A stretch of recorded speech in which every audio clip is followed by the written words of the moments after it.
Hello friends, எல்லாருக்கும் வணக்கம். Welcome to my channel. இன்றைக்கி நம்ம இந்த வீடியோவில் பார்க்க போகிறது அக்ஷய திருதியை அன்னைக்கு பார்த்திங்கன்னா, அதாவது 10 மே 2024 அன்றைக்கி பார்த்திங்கன்னா எங்கள் அண்ணனோட பையனுக்கு வந்து பேர் சூட்டு விழா வந்து வச்சுருந்தாங்க. ஆக்சுவலாக இந்த அண்ணா வந்து எப்படி வந்து உறவுன்னு பார்த்திங்கன்னா, எங்கள் அப்பாவோட அண்ணன் பையன். எங்கள் அப்பாவோட அண்ணன் வந்து பார்த்திங்கன்னா ஏபிஎஸ்ஆர்டிசி அந்த ஆந்திரா அந்த கவர்மெண்ட் பஸ் ஸ்டாண்டில் பார்த்திங்கன்னா நல்லா ஒரு பெரிய பொசிஷனில் இருந்து அதுக்கப்புறம் ரிட்டையர் ஆனவர் தான். அவர் பார்த்திங்கன்னா திருப்பதியில் செட்டிலாக இருந்தார். அவர் அன்ஃபார்ச்சுனேட்லி கொரோனா டைமில் இறந்து போயிட்டார். அவரோட இறப்புக்கு வந்து பார்த்திங்கன்னா ஃபேமிலியில் யாரும் கூட போக முடியல, பார்க்க முடியல. ஜஸ்ட்டு அவங்க ஒய்ஃபு அவங்க பசங்க மட்டுமே ஹாஸ்பிட்டல்லையே பார்த்திங்கன்னா எல்லாத்தையும் முடிச்சுட்டாங்க. இந்த மாதிரி வந்து அன்ஃபார்ச்சுனேட் டிமைஸு. அதே போல் அந்த பெரியப்பாவோட பையனான இவருக்கு கல்யாணமாகி ரொம்ப நாளாக குழந்தையே இல்லை, 13 வருஷமாக குழந்தையே இல்லைன்னா பார்த்துக்கோங்க. ஸோ இப்போ வந்து ஸ்பெஷலாக வந்து ஆண் குழந்தை வந்து பிறந்திருக்காங்க. அதனால் கண்டிப்பாக அந்த குழந்தையோட அந்த பேர் சூட்டு விழாவுக்கு கண்டிப்பாக எல்லாருமே கலந்துக்கணுன்னு தான் ஆசைப்படுவோம் இல்லையா? அதனால் அவங்க வந்து இன்வைட் பண்ணியிருந்தாங்க. ஸோ ஃபேமிலி குரூப் இருந்தது, அதுலேயும் போட்டிருந்தாங்க. பர்சனலாகவும் தனியாகவும் பார்த்திங்கன்னா வாட்ஸ்அப்பில் வந்து லொக்கேஷன் இன்விடேஷன்லாம் அனுப்பியிருந்தார். ஸோ கண்டிப்பாக இந்த மாதிரியான அக்கேஷன்லாம் கண்டிப்பாக மிஸ் பண்ணக்கூடாது. அதனால் சொல்லிவிட்டு நான் வந்து கிளம்பி போகலான்னு சொல்லிட்டு நான் வந்து ட்ரை பண்ணிக்கிட்டு இருந்தேன். ஸோ காலையில் அக்ஷய திருதி அன்றைக்கி பார்த்திங்கன்னா 8 மணிக்கு வந்து வச்சுருந்தாங்க. அதனால் எங்கள் அம்மா வந்து என்ன சொல்லியிருந்தாங்கன்னா, காலையில் 8 மணின்னா இங்கே 4 மணிக்கு நீ எழுந்து கிளம்பணும், அந்த மாதிரி நேரத்தில் உனக்கு இங்கே ட்ரெயின் கிடைக்காது. அதனால் நீ 9ஆம் தேதி, அதாவது முன்னாடி நாளே பார்த்திங்கன்னா ட்ரெயின் ஏதாவது அவைலபிளாக இருக்குன்னு பார்த்துட்டு நீ நைட்டே வந்து சத்திரத்துக்கு போயிடு, சத்திரத்தில் எல்லோரும் வந்துடுவாங்க அப்படின்னு சொல்லிட்டு சொல்லியிருந்தாங்க. அதனால் பார்த்திங்கன்னா நான் உங்களுக்கு கால் பண்ணி கேட்டிருந்தேன், என்னென்னா சத்திரத்துக்கு முன்னாடியே வந்துடுவீங்களான்னு கேட்டதுக்கு அவங்க அப்படியெல்லாம் கிடையாது, காலையில் தான் வருவோம், அது ஒன்றும் பிரச்சனை இல்லை, நீ அங்கே போயிட்டு நீ அங்கே வேணால் ரெஃப்ரெஷ் ஆகிக்கோ அப்படின்னு சொல்லிட்டு சொன்னாங்க. அதுக்கப்புறம் என்னுடைய அந்த நெல்லூர் அந்த டாக்டர் பெரியப்பாவுக்கு வந்து கால் பண்ணி கேட்டதுக்கு அவர் ஆல்ரெடி பார்த்திங்கன்னா இங்கே வேலூர் வந்து இறங்கிட்டார். அவர் எங்கே இறங்கியிருந்தார் பார்த்திங்கன்னா எங்கள் அத்தை வீட்டுக்கு. அதாவது என்னுடைய அப்பாவுக்கு அக்கா இருக்காங்க இல்லையா, அதாவது அவங்களோட சிப்ளிங்ஸ்லாம் அந்த அத்தை தான் பெரியவங்களே. அந்த அத்தை வந்து பார்த்திங்கன்னா வேலூரில் வந்து செட்டில் ஆகிருக்காங்க. அவங்க வேலூரில் தான் ரொம்ப நாளாக இருக்காங்க. 80 வயசு ஆகுது. ஸோ தனியாகவே பார்த்திங்கன்னா ரொம்ப ஸ்ட்ராங்காக தான் மென்டலி வந்து இருக்காங்க. ஸோ ஃபிசிக்கலாக நிறைய ப்ராப்ளம்ஸ் எல்லாருக்கும் இருக்க தான் செய்யுது, வயசாகிடுச்சு இல்லையா? அவங்க வீட்டில் வந்து இறங்கிட்டேன் நான் ஆல்ரெடி அப்படின்னு சொல்லிட்டு சொன்னதுனால நானும் பெரியப்பா கிளம்பி வந்துடுறேன் அப்படின்னு சொல்லிட்டு சொன்னேன்.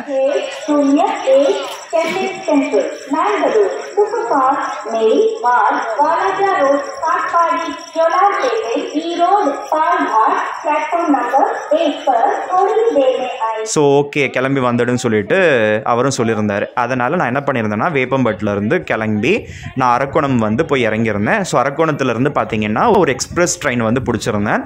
அந்த ட்ரெயின் பார்த்திங்கன்னா ஃபார்ச்சுனேட்லி ஜஸ்ட் ஒரு 1 ஹவர்லேயே அந்த காட்பாடி வந்து ரீச் ஆகிடுச்சுங்க. ஸோ அதுக்கான அந்த சார்ஜ் ஜஸ்ட் 55 ரூபா வந்து சார்ஜ் பண்ணியிருந்தாங்க.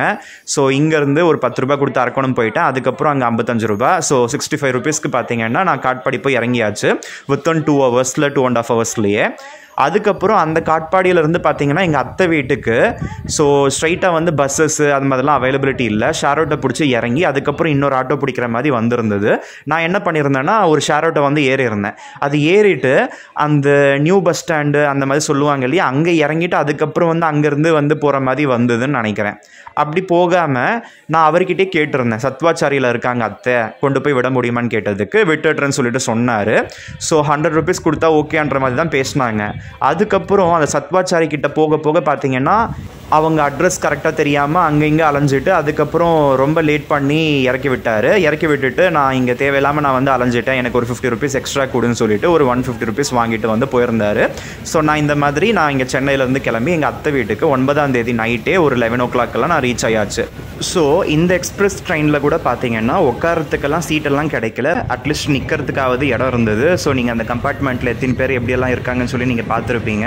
ஸோ அந்த இடத்துல உட்காந்துட்டு இருந்தவர் எங்கேயோ வந்து அந்த பக்கம் போயிட்டு வரப்போ கொஞ்சம் சீட்டு காலியாக இருந்தது. அதனால் நான் வந்து உட்காந்தேன். ஜஸ்ட் ஒரு 1 hour ட்ராவல் தான் இல்லையா? இந்த ட்ரெயினில் வந்து பார்த்திங்கன்னா நான் நிறைய பேரை வந்து நான் பார்த்துருந்தேன். அவங்க எல்லாருமே தினமும் வந்து சென்னைக்கு வேலைக்கு வந்துட்டு போகிறவங்களா இருக்காங்க. ஸோ இந்த மாதிரி வேலூர்லேருந்து சென்னைக்கு தினமும் வேலைக்கு வந்துட்டு போகிறவங்கெல்லாம் கூட பார்க்குறப்ப ஆச்சரியமாக இருக்குது. இது இந்த வண்டியில் மட்டும் நான் பார்க்கல, இந்த மாதிரி ஆளுங்க எல்லாரையுமே நான் வந்து இந்த நெல்லூர் போகிற வண்டி, இந்த திருப்பதி போகிற வண்டி, இந்த மாதிரி எங்கெங்கேயோ இருந்து மெட்ராஸ்க்கு வேலைக்கு வந்துட்டு போகிறவங்கெல்லாம் நான் நிறைய பேர் பார்த்துருக்கேன். அதில் நிறைய பேர் லேடிஸ் கூட. அவங்க எல்லாருமே எதனால் அப்படி வராங்கன்னா, அவங்க எல்லாருமே கவர்மெண்ட் வேலையாமா. அந்த கவர்மெண்ட் வேலையை வந்து கஷ்டப்பட்டு தான் நம்ம வந்து வாங்கியிருப்போம். அது வந்து நம்ம அவ்வளோ சீக்கிரமாக எல்லாம் விட்டுட்டு போக முடியாது. அதனால் பார்த்தீங்கன்னா தினமும் வந்து சிரமம் பார்க்காம வந்துட்டு போயிட்டுருக்கோம். எங்கள் பிள்ளைங்களுக்காக தானே நாங்கள் வந்து வாழணும், அவங்களுக்கு வந்து நம்ம காசு சேர்த்து வச்சா தானே நமக்கு மரியாதைன்ற மாதிரியெல்லாம் நிறைய பேர் சொல்லியிருந்தாங்க. ஸோ இந்த வீடியோ கிளிப்பிங்ஸில் நீங்கள் பார்த்துருப்பீங்க. நான் அரக்கோணமில் நான் எந்த டைமுக்கு நான் வந்து ஏறி இருந்தேன், அதுக்கப்புறம் நான் காட்பாடிக்கு நான் எந்த டைமில் வந்து இறங்கியிருந்தேன். ஜஸ்ட் ஒரு 1 hour ட்ராவல் தாங்க. ஸோ வந்து ட்ரெயின் தான் கம்ஃபர்ட். இது பஸ்ஸில் போனால் இவ்வளோ சீக்கிரமாலாம் நம்மளால் ட்ராவல் பண்ண முடியாது. இது சூப்பர் ஃபாஸ்ட் எக்ஸ்பிரஸ் அந்த மாதிரிலாம் இருக்கும் இல்லையா, நல்லா ஃபாஸ்ட்டாக வந்து ட்ராவல் பண்ண முடியுது. இதில் வேறு இப்போ வந்தே பாரத்லாம் வேறு வந்துருச்சு. அப்போ அதிலலாம் ட்ராவல் பண்ணால் எந்த அளவுக்கு ஃபீல் ஆவீங்க பாருங்கள். ஸோ டைம் வந்து நல்லாவே வந்து மேனேஜ் பண்ணலாம். டைம் வந்து பார்த்திங்கன்னா சேவ் பண்ண முடியுது. ஸோ ஃப்ளைட்டில் போகிறத தாண்டி இந்த மாதிரி ட்ரெயினில் போகிறது கம்ஃபர்ட்டு. ஸோ பஸ்லலாம் போனால் கண்டிப்பாக கம்ஃபர்ட்டே கிடையாது. ஸோ பஸ் எல்லா பக்கமும் சுற்றிக்கிட்டு போவோம், ஏகப்பட்ட கூட்டம், ஒரே ஒரு கம்பார்ட்மெண்ட்டு தான் இல்லையா. ட்ரெயின்னா ஏகப்பட்ட கம்பார்ட்மெண்ட் இருக்குது. ஸோ ட்ரெயினில் தாங்க கொஞ்சம் வந்து இந்த மாதிரி ட்ராவல் பண்ணுறப்பெல்லாம் நம்ம பார்க்குறதுக்கும் நல்லாயிருக்கும். ஸோ அது வந்து கம்ஃபர்ட்டாகவும் ஃபீல் பண்ணுறேன். என்னை பொறுத்தவரையும் ட்ரெயின் தான் ஃபஸ்ட்டில் இருக்குது. செகண்ட் ஃப்ளைட் சொல்லலாம். மேபி வந்து சான்ஸ் இல்லாதப்போ நம்மளால் அந்தளவுக்கு வந்து சார்ஜ் எல்லாம் நம்ம பேர் பண்ண முடியலன்னா ஃபஸ்ட்டு நம்ம ட்ரெயின் சூஸ் பண்ணலாம். ரொம்ப முடியாத பட்சத்தில் பஸ் சூஸ் பண்ணலாம். பஸ் வந்து கண்டிப்பாக கம்ஃபர்ட்டே கிடையாது. ரோடு வேறு நல்லா இருக்காது, குலுங்கலாக இருக்கும். இந்த மாதிரி ஏகப்பட்ட ப்ராப்ளம்ஸ் வந்து இருக்குது பஸ்ஸில் ட்ராவல் பண்ணுறப்ப. ஸோ ஸ்டேட் ஹைவேஸ், நேஷ்னல் ஹைவேஸ்லாம் இருக்குது இல்லையா, இப்போல்லாம் அந்தளவுக்கு வந்து மோசமாக இல்லை. நான் ரொம்ப முன்னாடியெல்லாம் பார்த்தீங்கன்னா போகிறப்ப ரோடெல்லாம் ரொம்ப வந்து கலீஜாக இருக்கும். ஸோ நிறைய வந்து குண்டுங்குழியமாக இருக்கும். இப்போல்லாம் மோஸ்ட்லி இந்த ஹைவேஸ் எல்லாமே பார்த்தீங்கன்னா நல்லாவே வந்து மெயின்டைன் பண்ணுறாங்க. ஸோ ரோடெல்லாம் நல்லா தான் இருக்குது. ஆனாலுமே பஸ்ஸில் போகிறப்ப ஏகப்பட்ட பொல்யூஷனு, ஏகப்பட்ட க்ரௌடு அங்கங்கே நிற்கும். அது வந்து கொஞ்சம் கூட வந்து கம்ஃபர்ட்டாகவே இல்லை என்னை பொறுத்த வரையும். அதனால் சொல்ல வரேன். ஸோ காட்பாடி ரயில்வே ஸ்டேஷன் வெளியில் வந்த உடனே பார்த்தீங்கன்னா நம்ம நடந்து வரப்பவே நிறைய ஆட்டோங்க வந்து இருக்கும். அந்த ஆட்டோங்க எல்லாமே ஷேர் ஆட்டோ மாதிரி தான் அங்கே வந்து செயல்படுது. அதனால் ஏறி உட்காந்தா ஒரு 20 rupees 30 rupees கொடுத்தா நம்ம அங்கே எங்கே இறங்கணுமோ அங்கே வந்து இறக்கி விட்டுடுவாங்க. அங்கேருந்து பஸ்ஸு பிடிச்சோ இல்லைனா மறுபடியும் வந்து ஷேர் ஆட்டோ மாதிரியோ இல்லைனா பர்சனல் ஆட்டோ வந்து புக் பண்ணி நம்ம வந்து போகலாம். நான் பார்த்தீங்கன்னா இந்த வாட்டி அந்த ஷேர் ஆட்டோக்காரர்கிட்டே கேட்டதுனால அவரே சத்வாச்சாரிக்கிட்ட வந்து இறக்கிடுறேன்னு சொல்லிட்டு அவர் 100 ரூபாய் கேட்டு அதுக்கப்புறம் 150 ரூபா வந்து வாங்கியிருந்தார். அது நான் நைட்டு போயிட்டு நான் அத்தைக்கிட்டலாம் உட்காந்து பேசுகிறப்ப பார்த்தீங்கன்னா 150 ரூபாய் எவ்வளவோ பரவாயில்ல, அந்த காட்பாடியிலேருந்து அவங்க வீட்டுக்கு வரதுக்கு 200 ரூபாய் 250 ரூபாய்லாம் கூட கேட்பாங்க, அதுவும் இந்த நைட் டைமில் வந்திருக்கேன்னா பெரிய விஷயம் தான், சரி பரவாயில்ல அப்படின்னு சொல்லிட்டு சொன்னாங்க. ஸோ நைட்டு வந்து இறங்கியிருக்கேன், கொஞ்சம் முன்னாடி வந்திருந்தா கூட ஏதாவது வந்து சாப்பிட்டுருப்பேன். இப்போ ஒன்றுமே இல்லை, 2 இட்லி தான், கொஞ்சம் அப்புறமா வந்து சாதம் வந்து இருந்தது, அது வந்து கொடுத்தாங்க, வேணான்னு சொன்னாலும் கேட்கல. அதுக்கப்புறம் அதை சாப்பிட்டுட்டு அதுக்கப்புறம் அங்கே பெரியம்மாவும் வந்திருந்தாங்க. இப்போ அந்த குழந்தையோட அப்பா இருக்கார் இல்லையா, அந்த அண்ணனோட அம்மா, அவங்க கூட பார்த்தீங்கன்னா ரொம்ப நாள் ஆகுது.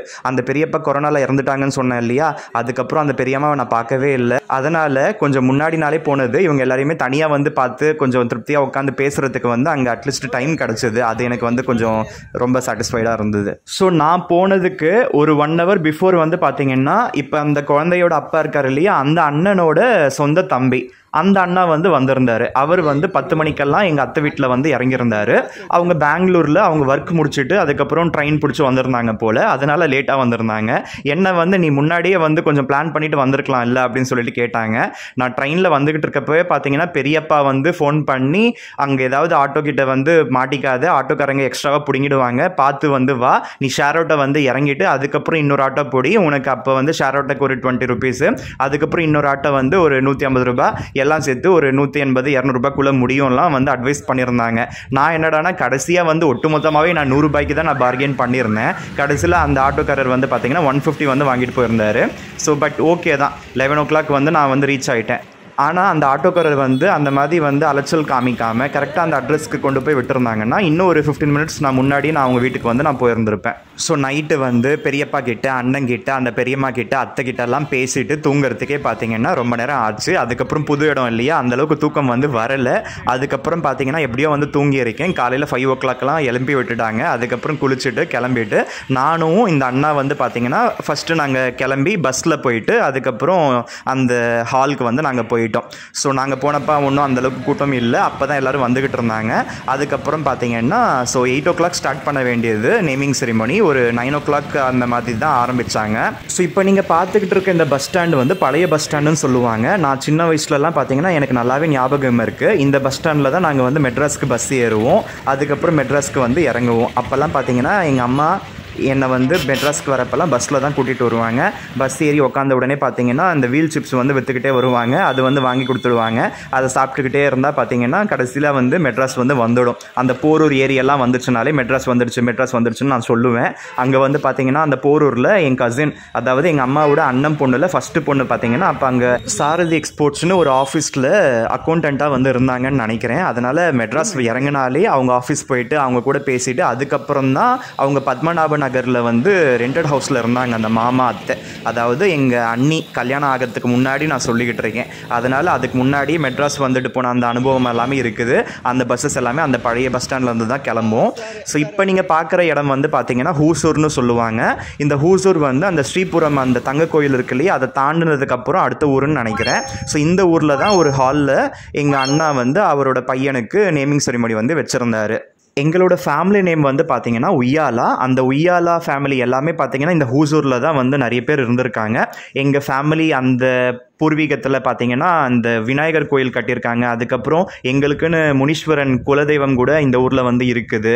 அதெல்லாம் கூட பார்த்தீங்கன்னா பார்க்க எனக்கு வந்து சான்ஸ் கிடச்சிது. ரொம்ப சந்தோஷமாக இருந்தது.